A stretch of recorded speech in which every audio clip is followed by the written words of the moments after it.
السلام علیکم، آداب۔ کیسے ہو بچوں؟ امید ہے خیریت سے ہوں گے۔ الحمدللہ میں بھی خیریت سے ہوں۔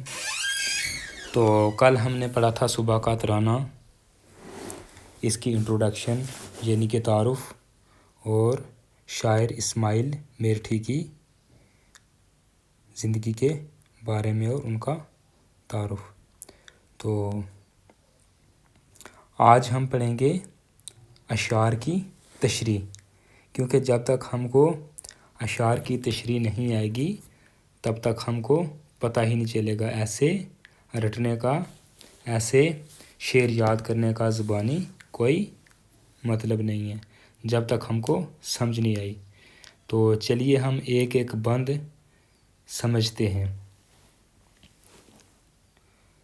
خبر آنے کی میں لا رہی ہوں، اجالا زمانے میں پھیلا رہی ہوں، بہار اپنی مشرق سے دکھا رہی ہوں، پکارے گلے صاف چلا رہی ہوں، اٹھو سونے والوں کہ میں آ رہی ہوں۔ یہ ہے پہلا بند۔ اس کی میں نے تشریح PDF فائل میں بنائی ہے، بڑی محنت کی ہے۔ آپ نے YouTube چینل پہ جانا ہے، ویڈیو کو لائک کرنا ہے، کمنٹ کرنا ہے اور چینل کو سبسکرائب کرنا ہے۔ اتنی محنت اگر ایک استاد لگاتا ہے تو آپ کا بھی تھوڑا بنتا ہے کہ استاد کو سپورٹ کرو۔ تو چلیے اس کی تشریح پڑھتے ہیں۔ یہ میں نے PDF لکھی ہے تو گروپ میں بھی ڈال دوں گا، تو آپ نے دھیان سے سنیے۔ آپ نے کیا کرنا ہے، اس کا اسکرین شاٹ لے لینا ہے، ٹھیک ہے، تاکہ کل آپ کو پریشانی نہ آئے۔ نظم کے پہلے بند میں شاعر صبح کا حوالہ دیتے ہوئے فرماتے ہیں کہ صبح کی ہوا سونے والوں سے کہہ رہی ہے کہ اٹھو، میں اجالا پھیلانے آ گئی ہوں اور میں نے مشرق سے سورج بھی نکالا ہے، میں چلا چلا کر پکار رہی ہوں کہ اے سونے والوں اٹھو، میں آ رہی ہوں۔ اب دوسرے بند کے اشعار۔ اذاں پہ اذاں مرغ دینے لگا ہے، خوشی سے ہر ایک جانور بولتا ہے، درختوں کے اوپر عجب چہچہا ہے، سہانا ہے وقت اور ٹھنڈی ہوا ہے، اٹھو سونے والوں کہ میں آ رہی ہوں۔ اس کی تشریح ہے۔ نظم کے دوسرے بند میں شاعر فرماتے ہیں کہ صبح کہہ رہی ہے کہ مرغے بھی اذان دینے لگے ہیں، خوشی سے ہر ایک جانور بولنے لگا ہے، درختوں کے اوپر پرندے بھی چہچہا رہے ہیں، موسم سہانا ہے اور ٹھنڈی ہوا ہے، اے سونے والوں اٹھو، میں آ رہی ہوں۔ یہ آپ کو میں زبانی بھی بتا سکتا تھا بغیر دیکھے، لیکن میرے دکھانے کا مقصد ایک ہی ہے کہ آپ اس کا اسکرین شاٹ لے لو اور بعد میں اپنی نوٹ بک پہ اچھے طریقے سے نوٹ کرو۔ تو چلتے ہیں اگلے شعر پہ۔ یہ چڑیاں جو پیڑوں پہ ہیں گل مچاتی، ادھر سے ادھر اڑ کے ہیں آتی جاتی، دموں کو ہلاتی پروں کو پھیلاتی، میری آمد آمد کے ہیں گیت گاتی، اٹھو سونے والوں کہ میں آ رہی ہوں۔ تشریح ہے۔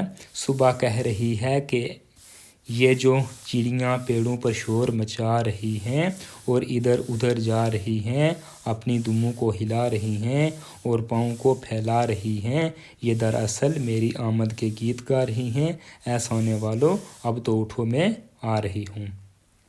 چلیے جی آگے۔ ہوئی مجھ سے رونق پہاڑ اور بن میں، ہر ایک ملک میں دیس میں وطن میں، کھلاتی ہوئی پھول آئی چمن میں، بجاتی چلی شمع کو انجمن میں، اٹھو سونے والوں میں آ رہی ہوں۔ صبح کہہ رہی ہے کہ میرے آنے سے پہاڑوں اور جنگلوں میں، ہر ایک ملک میں، دیش میں اور وطن میں رونق آئی، میں چمن میں پھول کھلانے آ گئی اور ہر ایک شمع کو بجھانے آ گئی، اب اے سونے والوں اٹھو، میں آ رہی ہوں۔ شمع ہوتی ہے آگ، انجمن ہوتی ہے محفل، ٹھیک ہے۔ چلیے آگے۔ ہوشیار ہو جاؤ اور آنکھیں کھولو، نہ لو کروٹیں اور نہ بستر ٹٹولو، خدا کو کرو یاد اور منہ سے بولو، بس اب خیر سے اٹھ کے منہ ہاتھ دھو لو، اٹھو سونے والوں کہ میں آ رہی ہوں۔ آخری بند میں شاعر فرماتے ہیں کہ صبح لوگوں سے کہہ رہی ہے کہ ہوشیار ہو جاؤ، آنکھیں کھولو اور کروٹیں نہ لو، بستر کو نہ اوڑھو، اللہ کا نام لے کر اٹھو اور منہ ہاتھ دھو لو، اٹھو اے سونے والو میں آ رہی ہوں۔ جیسے ہم صبح صبح جاگنے کی کوشش کرتے ہیں تو ہمیں نیند کی خماری بہت ہوتی ہے تو ہم اٹھ نہیں پاتے، اسی چیز کو شاعر بیان کر رہا ہے ایک چڑیا کا حوالہ دے کے، ایک پرندے کی باتیں سنا کر کے پرندہ کیا کہہ رہا ہے کہ صبح صبح جلدی اٹھو، بستر کو نہ ٹٹولو، دوبارہ اس کو اوڑھنے کی مت کوشش کرو اور اللہ کا نام لو اور اپنے اپنے کام پہ چلے جاؤ۔ تو یہ تھی اس نظم کی تشریح۔ آپ نے بیٹا اس کے اسکرین شاٹ لے لینے ہیں، یوٹیوب پہ جب یہ ویڈیو دیکھ رہے ہوں گے تو پھر آرام سے بیٹھ کے اس کو اپنی نوٹ بک پہ لکھنا ہے۔ تو یہ تھا آج کا ہمارا سبق۔ تو ملتے ہیں ایک نئے سبق کے ساتھ ایک نئی ویڈیو میں، تب تک کے لیے اپنے استاد نزاکت علی کو دیجیے اجازت۔